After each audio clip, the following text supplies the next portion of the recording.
the vast networks of roads that connect our cities and landscapes, numerous accounts of encounters with the inexplicable have been recorded. From mysterious lights dancing in the darkness to ghostly figures that seem to materialize in the midst of the fog, strange apparitions on the roads have captivated the imagination of people around the world. These encounters, shrouded in mystery and superstition, have been reported by lone drivers and groups of travelers alike, leaving a trail of unanswered questions and speculative theories. Some attribute these apparitions to natural phenomena, while others cling to a belief in the supernatural. Here, we will tell you 10 real stories, told by truckers and various drivers. Story 1, Ernesto Buenaventura, The Shadow, Buenos Aires, Argentina. One night, while providing logistical support for FedEx on my route to Buenos Aires, traveling along Route 40, I was forced to stop a few kilometers before reaching the capital due to a physiological urgency.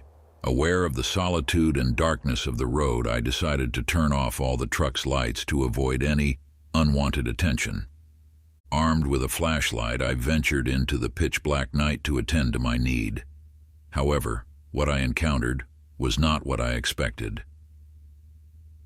Amid the sepulchral silence, I began to hear sinister whispers and stealthy footsteps approaching me. The sense of threat grew when I spotted a tall, dark figure among the bushes, with eyes that seemed to burn with an infernal fire. Without finishing my task, I fled the place quickly, even leaving my flashlight behind in my haste to escape. Upon reaching my destination, the memory of that encounter haunted me like a shadow, freezing my blood and planting a seed of fear in my mind.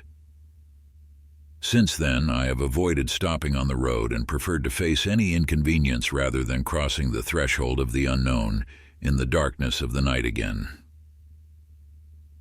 Story 2, Frederick Johnson, The Humanoid, Santa Barbara, California.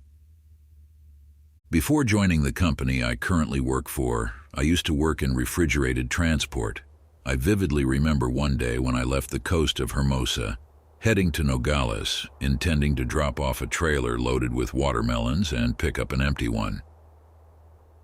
Everything was going as usual until, on a stretch of Highway 15 before reaching Santa Barbara, something disturbing interrupted my routine.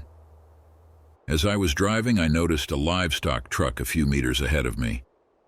As I got closer, I saw something strange on top of the trailer. A humanoid figure dressed in black with pale skin, disturbing the pigs with a macabre smile. I honked my horn in an attempt to scare this figure away, but its red eyes looked at me with disturbing malevolence. I contacted the truck's operator by radio, who advised me to keep my distance and alert other drivers. Meanwhile, my colleague tried to dislodge the being from the trailer with violent maneuvers, but it persisted in its attempt to capture the pigs. Suddenly, the being jumped off the trailer and fled at high speed along the road, leaving me with the enigma of its true nature. I am still haunted by the question of what that being clinging to the trailer truly was: a thief, a sorcerer, or something darker and more sinister. The truth remains a mystery I refuse to fully confront, fearful of what I might discover if I did.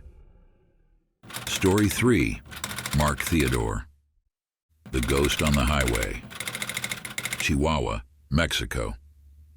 On one occasion, I set off on a trip to El Paso, Texas, from Hermosillo, transporting frozen goods along a route that passed through part of Chihuahua. This time, I had the company of another person, which provided me with a certain degree of comfort in the solitude of the road. Our journey proceeded relatively smoothly until we encountered a shocking accident at the San Luis Pass, which cast a shadow of unease on our minds. We continued our way through Chihuahua, unaware of what awaited us further ahead. It was then that my companion started asking me about strange experiences on the road. I recalled some anecdotes, and upon reaching the town of Esperanza, we encountered something that defied all logical explanation. A lone figure on a bicycle was wobbling dangerously in the middle of the road. I tried to alert him with lights and the horn, but he seemed to ignore our presence. With palpable fear in the air, I tried to change lanes to avoid a possible collision, but something prevented us from doing so. With horror, I saw how we ran over the figure in the darkness, feeling the impact of my 18 wheels on his body. The dull, macabre sound resonated in our ears as we continued on our way, unable to process what we had just witnessed. Upon reaching a gas station to recover from the shock, I was approached by an employee who insinuated he knew about the incident.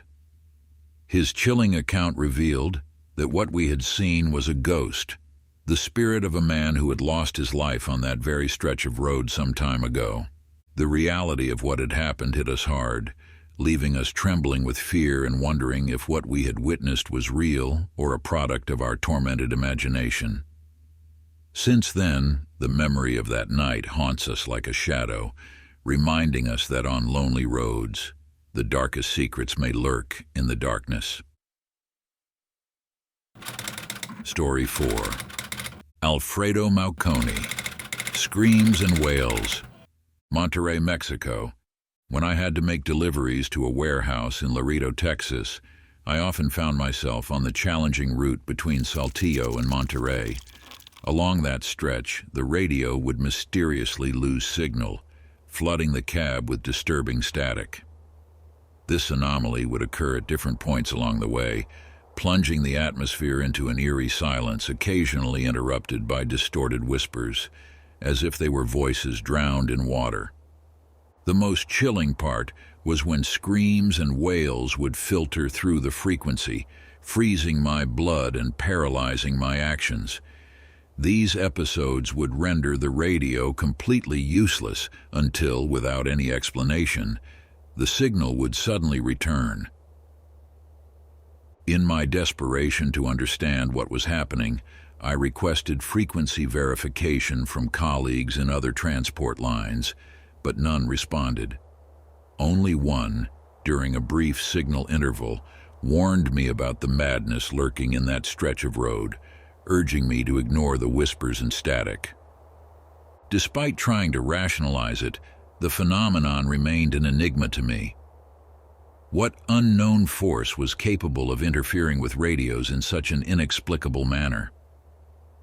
This disturbing experience was not limited to this stretch of road, but it repeated in other places with lesser intensity, plunging my mind into a state of confusion and unfathomable terror. Story 5. Miguel Serna. The Child of the Altar, Colorado, USA. This trucker, during the 5 years he worked starting around 1995, experienced a series of events that defied his understanding of the unknown. We had to drive at dawn, and although we feared robbers and drug traffickers more than ghosts, we were also concerned about the safety of passengers on the dangerous curves of the road. On one occasion, after dropping off the passengers, I parked the bus to get some rest, as my eyes were barely staying open. I looked for a lit shrine to sleep. When I found one, I fell asleep, but then found myself unable to wake up and felt a small hand touching mine. When I finally managed to wake up, I realized that the shrine was actually an altar dedicated to a deceased child. Despite this experience, Paul chose to remain silent to avoid ridicule. Although he stayed skeptical about what had happened, attributing it to fatigue, the persistent feeling of that hand and the strange coincidence with the altar left him wondering if there was something more at play. Story 6.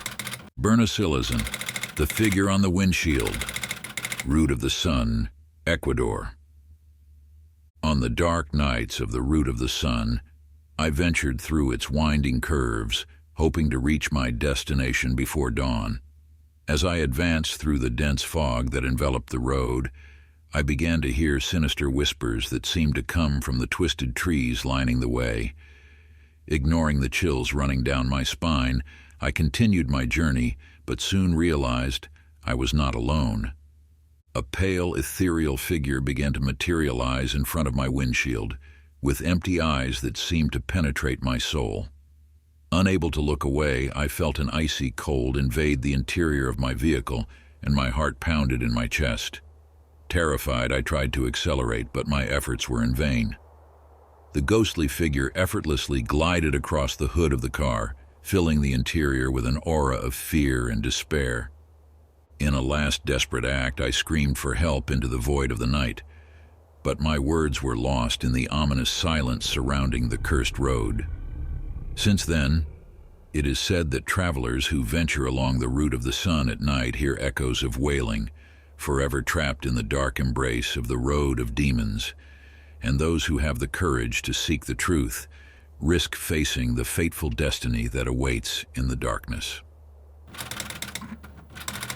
Story 7.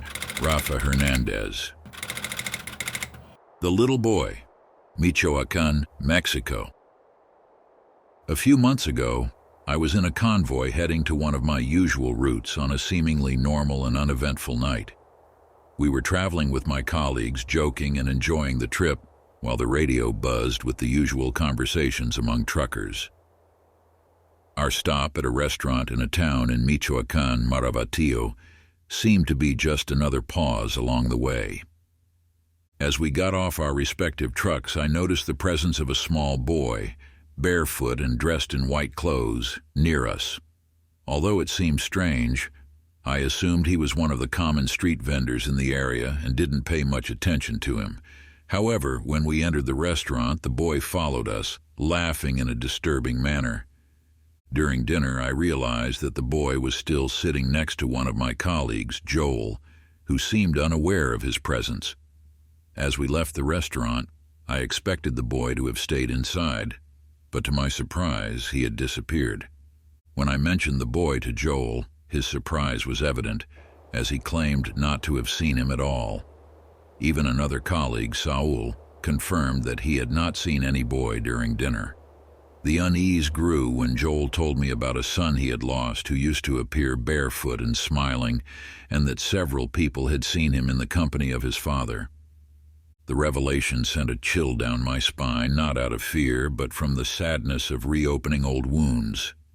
It was undoubtedly an inexplicable and disturbing encounter on the mysterious night of the route. Story 8. Nicholas de la Masia, the Old Woman. On the way to Guaymas, Mexico. About a month ago, I was covering a route. Lately, the company I work for has assigned me various routes, and this time I left Hermosillo without a defined route, as I was covering for my colleagues' vacations. The night passed calmly as I drove, intending to reach Guaymas by dawn to rest a bit. However, something unusual began to happen when I was near Empalma. A couple of colleagues flashed their lights at me strangely, and when I tried to communicate by radio, all I heard was static. I thought it was just a technical problem, considering the communication had been distorted since Hermosillo. I decided to stop to check if there was any problem with my trailer, but found nothing out of the ordinary. I continued my journey, and that's when I saw a white figure moving strangely in the distance, as if it were an elderly person. As I got closer, I noticed it was an old woman walking along the roadside, which puzzled me given the hour. As I approached, I felt increasing nervousness. I cautiously observed her movements, but what I witnessed left me frozen. The old woman was floating, her feet not touching the ground. In an instant, she vanished into a nearby cemetery, leaving me in a state of bewilderment and fear. I continued my journey, but sudden fatigue and drowsiness overcame me, despite having rested well earlier. I decided to stop in Ciudad Obregón to rest at a service station. However, my rest was interrupted by strange sensations and incomprehensible whispers that assaulted me in the darkness of my cab. When I opened my eyes, I was confronted by a terrifying presence. A monstrous-looking woman with a face full of wrinkles, black hair like the night, and completely dark eyes. She seemed to be absorbing something from me, feeding on my energy. Desperate, I screamed, and the entity disappeared, but the feeling of terror remained. At that moment, the radio, which I had forgotten to turn off, suddenly came on with the call of another trucker, making me jump in fright. Agitated and trembling, I decided to leave that place as quickly as possible, fearful of what might happen if I stayed. Even today, I'm tormented by the uncertainty of what really happened that night. Was the figure of the old woman on the road the same entity that appeared in my cab, or was it all a product of my imagination altered by fatigue? The doubt and fear persist, lurking in the shadows of my memory. Story 9. Jorge Pena. The Mysterious Bus. Veracruz, Mexico. In the previous months, I was employed by a refrigerated transport company without a fixed route that took me to various corners of Mexico and parts of the United States. On this occasion, my destination was Campeche, crossing the Mexico-Veracruz highway, a route unfamiliar to me until then. While resting at a service station, a colleague warned me about the dangers of stopping in certain areas where robberies were commonplace and trucks faced armed resistance. His words planted the seed of fear in my mind, and I crossed that highway with extreme caution, alert to any sign of danger. The night passed relatively calmly until we reached the dangerous peaks of Maltrata. On a particularly inhospitable stretch, I encountered an old bus moving without a driver, illuminated only by the ghostly light of the empty cab.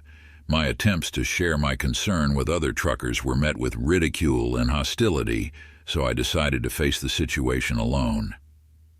Shortly after, another identical bus appeared behind me, pressing me with its lights.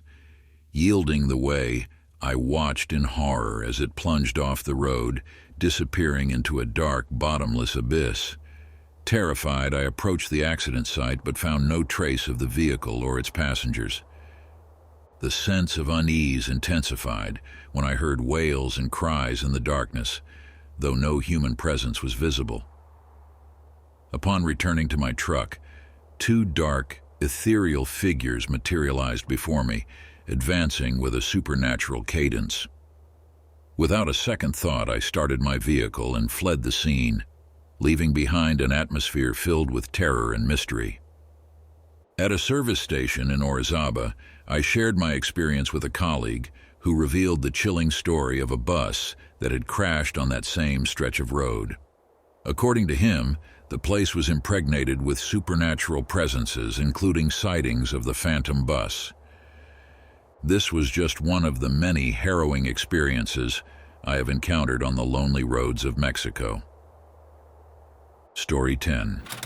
Josue Layton. The Terrifying Girl. Sinaloa, Mexico. When I started working for the Tom Company after leaving a refrigerated transport company due to an attack by organized crime in Sinaloa, I never imagined that my new job as a yard operator would be shrouded in an aura of supernatural terror. My long night shifts at the Ford supplier plant in Hermosillo were challenging, especially when the desert heat enveloped the environment, reaching suffocating temperatures. In those dead hours, while waiting to be loaded, I would take refuge in my truck, trying to fall asleep amidst the lethargy and drowsiness. However, one night, as I was drifting into a light sleep, a disturbing presence seemed to board my vehicle, shaking it violently. Startled, I went out to look for intruders, but only found the stillness of the desert night. A chilling whisper, like the breath of a specter, urged me to leave the place, planting panic in my heart. The cabin inexplicably grew cold while the weather was scorching hot, and invisible presences seemed to stalk me in the darkness. Amidst whispers and chills, a macabre vision materialized before my eyes. A cadaverous-looking girl sliding across the hood of the truck gave me a grotesque farewell, with a decayed smile and lifeless eyes. Terrified, I fled towards my destination only to encounter another supernatural manifestation, a disfigured girl waving goodbye from the bushes, her deformed face reflecting the horror of her tragic fate. At the rest area, I shared my encounter with other operators who revealed the story of Clarita, the girl from the park, whose spirit still roamed the company yards. Her tragic death during the park's construction left an indelible mark on the place, where whispers of specters and macabre apparitions were commonplace. Although I initially didn't know Clarita's story, the oppressive atmosphere and the paranormal experiences in the company yards confirmed that something sinister lurked in the shadows of that place. We say goodbye, hoping you enjoyed the video. If so, give us a like, subscribe, and click the bell to receive all our notifications.